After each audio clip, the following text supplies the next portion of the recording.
Le Maroc est en pleine révolution footballistique, portée par une nouvelle génération qui s'annonce comme la plus talentueuse du continent africain. Grâce à un travail acharné de la fédération pour attirer les meilleurs talents, on assiste à une montée en puissance sans précédent. Les joueurs marocains s'imposent désormais dans les plus grands clubs européens, du Paris Saint-Germain au Real Madrid, en passant par Manchester United. Les talents marocains sont désormais représentés de partout. Ce renouveau suscite forcément une grosse pression de la part des supporters, des experts. Tout le monde s'attend désormais à des résultats. Parce qu'il ne s'agit plus simplement de rêver, cette génération doit désormais gagner. L'objectif est simple, remporter des trophées. Marquer l'histoire, c'est l'ambition. C'est pour cela qu'aujourd'hui je vous présente les 11 plus gros talents marocains.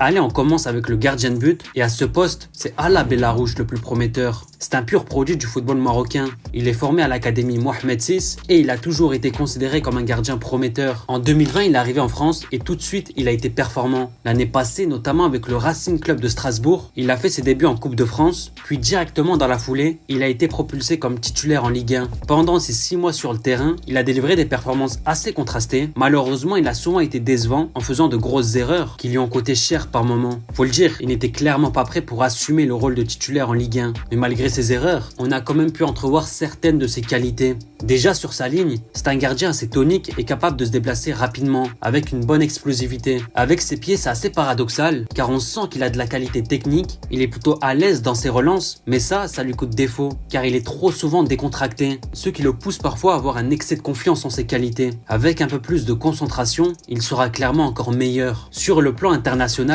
Bellarouche a déjà une expérience solide. Il a connu pas mal de sélections chez les jeunes. C'était lui le gardien titulaire avec les U23 du Maroc lors de la victoire en Coupe d'Afrique. Avec son potentiel, il est clairement perçu comme le futur gardien des Lions d'Atlas pour les années à venir. À droite, Zakaria El Ouahdi pourrait bien renforcer la sélection dans les prochaines années. C'est un joueur qui a prouvé toute sa qualité avec le Maroc. Déjà avec les espoirs, il a été auteur de grosses prestations à la CAN où il a clairement donné satisfaction. Ensuite, aux Jeux Olympiques à Paris, il a une fois de plus été au rendez-vous en réalisant de grosses performances. Et avec son club aussi, il confirme sa forme en s'affirmant comme l'un des meilleurs latéraux du championnat belge. Du côté de Genk, il est tout simplement en train de marquer son territoire. Positionné à droite de la défense, il enchaîne les bons matchs et met tout le monde d'accord. Déjà, c'est sur le plan offensif qu'il est bon. C'est un joueur qui apporte énormément sur cet aspect. Des débordements, du jeu vers l'avant, il est clairement un latéral porté vers l'attaque. Il a une bonne capacité de percussion qui lui permet d'apporter le danger. Et sur le plan défensif, il est aussi très pertinent. Avec ses qualités athlétiques, il combine la vivacité et l'explosivité qui lui permet de gagner pas mal de ses duels. C'est en fait un latéral précieux pour son équipe. Avec la forte concurrence à son poste, notamment Achraf Hakimi et Mazraoui, c'est dur de se faire une place. Mais il a clairement le talent et le potentiel pour être convoqué.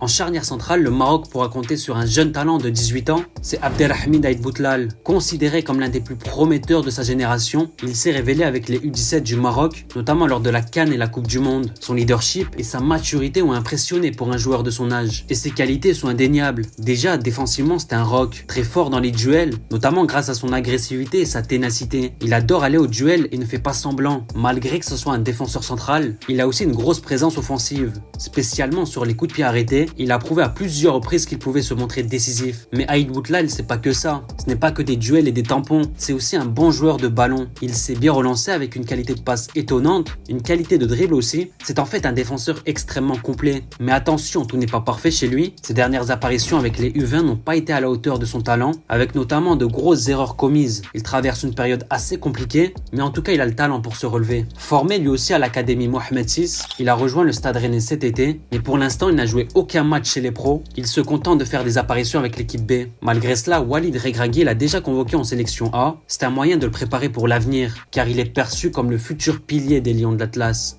Avant de passer au prochain talent, j'ai une vraie pépite à vous partager. Ce n'est pas un joueur, c'est un site, il s'agit de Footballaise. Si vous êtes passionné de football et que vous cherchez des maillots à des prix abordables sans sacrifier la qualité, vous êtes tombé sur la meilleure des opportunités. Franchement, je l'ai testé, c'est un site de qualité. Quand j'ai reçu le maillot qu'il m'a envoyé, je m'attendais à un truc basique, mais directement j'ai senti la qualité. Le tissu est super confortable, pas trop lourd ni trop fin et surtout hyper résistant. Les détails, que ce soit les logos, les couleurs ou les finitions, sont vraiment soignés. On sent que c'est fait pour durer et honnêtement ça rivalise même avec les grandes marques qu'on retrouve en magasin. Alors si vous voulez vous faire plaisir ou offrir un cadeau à un proche, c'est clairement une valeur sûre. Et moi je suis là pour vous gâter. J'ai un petit bonus avec mon code ONLYFOOT. Vous avez 10% de réduction sur votre commande. Profitez-en parce que niveau rapport qualité-prix, c'est difficile de faire mieux. Sans plus tarder, passons au prochain talent.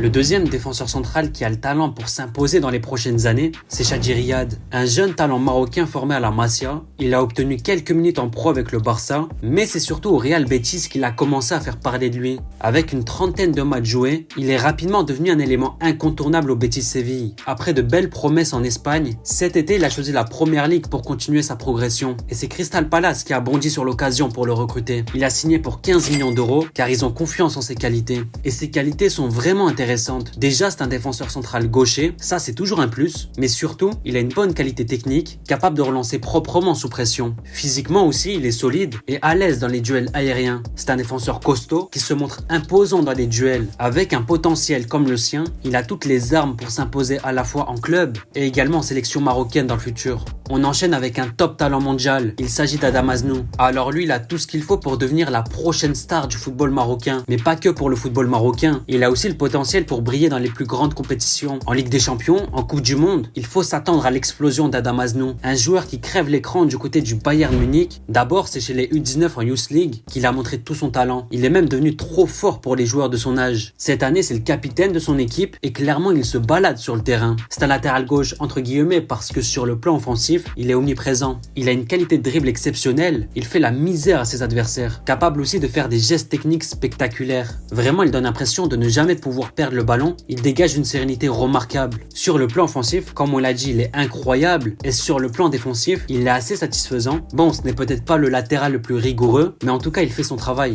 Et tous ses efforts ont été récompensés, car il y a quelques semaines, il a eu l'opportunité de faire ses débuts en pro en Bundesliga avec le Bayern Munich. Il a connu ses premières minutes contre l'Union de Berlin. Avec le Maroc, Aznou a déjà été appelé avec les A. Il a même eu l'occasion de jouer ses premiers matchs. Et franchement, depuis ses débuts, il réalise de bonnes performances. Son profil est tellement unique, le Maroc a clairement la chance de pouvoir compter sur lui dans les prochaines années.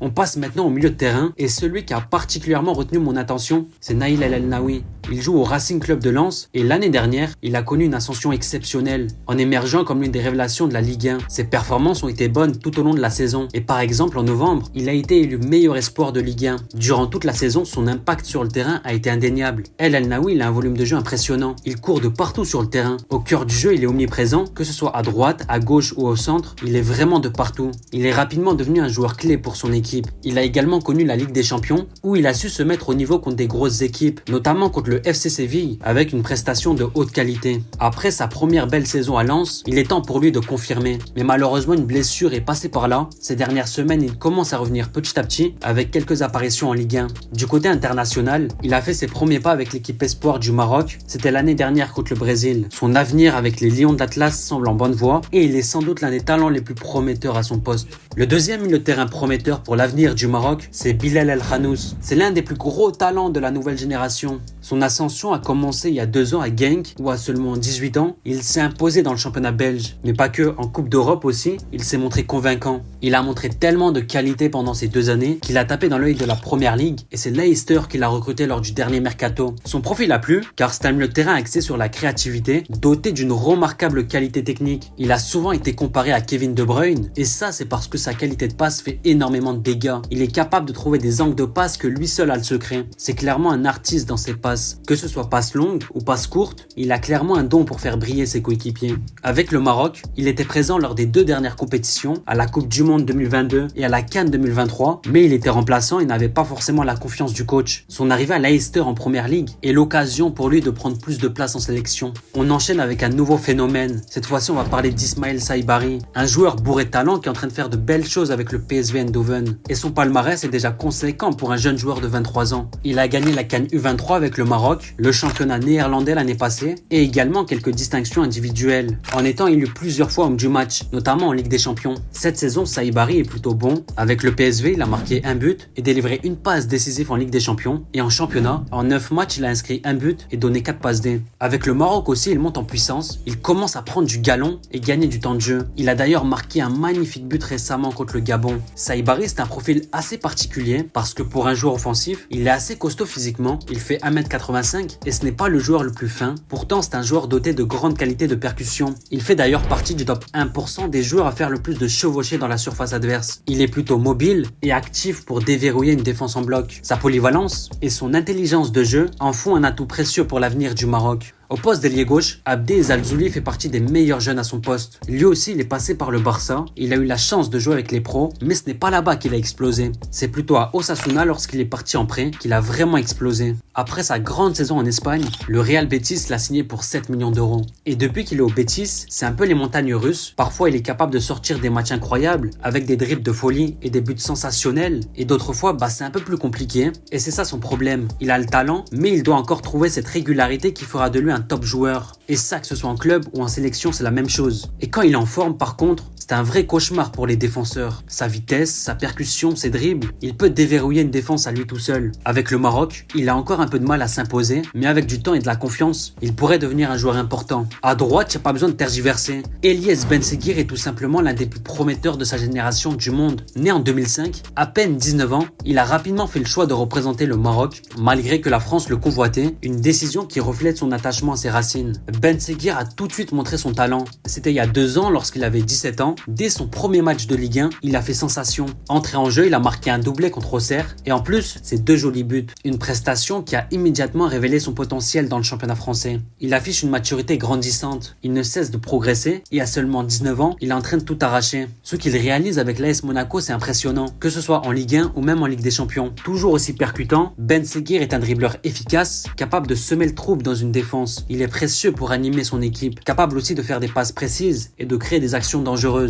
Et en plus, il a de bonnes stats. En Ligue 1, il a marqué 4 buts et délivré 3 passes décisives en seulement 12 matchs. Et avec le Maroc aussi, c'est du grand Benseghir. En 8 sélections, il compte déjà 3 buts et il est en train de s'imposer comme un titulaire. Ses récentes performances avec le Maroc ont vachement été impressionnantes. Avec des clubs européens qui commencent à s'intéresser à lui, Benseghir est clairement l'un des joyaux de la nouvelle génération marocaine. Et enfin, en poste d'avant-centre, le Maroc se cherche toujours ce grand attaquant qui fera la différence. Il y a peu de joueurs qui se distinguent, mais il y en a quand même un qui commence à se démarquer, c'est Amine El Ouazzani. C'est un jeune joueur de 23 ans qui a d'abord fait ses armes en Ligue 2 du côté de l'En Avant Guingamp. Pendant 2 ans là-bas, il a marqué 19 buts et son efficacité devant les cages ont rapidement fait de lui l'un des meilleurs attaquants de la Ligue 2 française. Ses performances lui ont permis d'intégrer le Sporting Club de Braga, un gros club portugais qui joue régulièrement la Coupe d'Europe et qui mise sur les jeunes talents comme lui. Après ses 4 premiers mois au Portugal, le bilan est satisfaisant. El Ouazzani commence à s'installer. En 11 matchs de championnat, il a déjà inscrit 4 buts et offert une passe décisive. Avec ses 1m88, El Ouazzani a un physique imposant, capable de jouer en pivot, il est utile à son équipe. Mais surtout, c'est un bon finisseur. Il a prouvé qu'il était chirurgical devant les cages. Bon, ce n'est pas un attaquant qui va mettre de grosses frappes dans la lucarne à chaque match, mais il est souvent bien placé pour mettre le ballon au fond. Avec le Maroc, il a connu pas mal de sélections avec les jeunes, notamment avec les U23, et vu le besoin fondamental de se renforcer à ce poste, Amine El Ouazzani est parti pour devenir le futur neuf du Maroc. Voici donc mon premier top 11 des jeunes talents du Maroc. C'est sûr, on va faire une deuxième partie parce qu'il y a tellement de talents à présenter. Et je vous jure, la nouvelle génération marocaine est sensationnelle. Peut-être la meilleure en Afrique. Si le Maroc ne gagne pas un trophée, ça serait un terrible gâchis. Parce que cette nouvelle génération est tellement prometteuse et talentueuse qu'elle doit gagner au moins un trophée. Les attentes des supporters sont élevées et maintenant c'est aux joueurs de répondre présent.